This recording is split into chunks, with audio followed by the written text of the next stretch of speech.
সিনেমায় শিশুশিল্পী হয়ে অভিষেক হয়েছিল প্রার্থনা ফারদিন দিঘি, তবে একসময় বিরতিতে যান তিনি। এরপর বড় পর্দার নায়িকা হয়ে ফিরে আসেন। তখন বডি শেমিং এর শিকার হতে হয়েছে এই অভিনেত্রীকে, যা তাকে পুরোপুরি ভেঙে দিয়েছিল।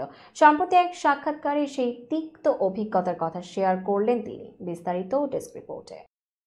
অসুস্থতার কারণে শারীরিক স্থূলতা এবং সেই থেকে সমালোচকদের নানান মন্তব্য অনেকটা প্রভাবিত করে দিঘিকে, কিন্তু দমে যাননি তিনি। অভিনেত্রী জানান, বডি শেমিং এর শিকার যে কেউ অনেক ট্রমাটাইজড, ফ্রাস্ট্রেটেড হয়ে পড়তে পারেন, অথচ মানুষ সেগুলো না ভেবেই বডি শেমিং করে ফেলেন।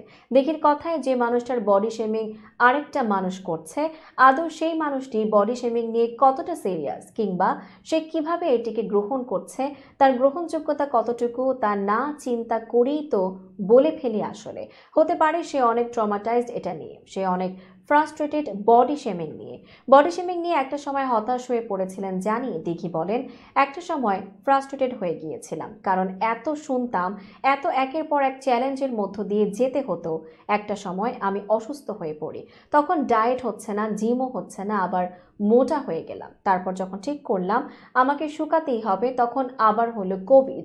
দিঘি আরো বলেন, সুস্থ হতে আমাকে অসম্ভব হাই পাওয়ারের ওষুধ দেয়া হলো, যেটাতে স্টেরয়েড থাকে। ওটা শরীরে যাওয়াতে এতটা ফুলে গেলাম, আমার নিজেরই মনে হচ্ছিল কি একটা হয়ে গেছে। আমার বডি অনেক ভারী হয়ে গেল এবং দুর্বল হয়ে গেলাম। আমি যে একটু না খেয়ে থাকবো, এটা আমার পক্ষে সম্ভবই হয়ে উঠছিল না। তখন আমি খুব হতাশ হয়ে পড়েছিলাম। স্টেরয়েডের জন্য যেটা হয়, কিছুতেই শুকানো যায় না। 1 বছরের মতো ভুগতে হয়েছে, প্রচুর কষ্ট হয়েছে শুকাতে। তখনই মনে হয়েছে আমি মনে হয় আর পারবো না। উল্লেখ্য, বর্তমানে কাজ নিয়ে ব্যস্ত রয়েছেন দিঘি। সিনেমার পাশাপাশি ওয়েব দুনিয়াতেও অভিনয় করছেন এই নায়িকা।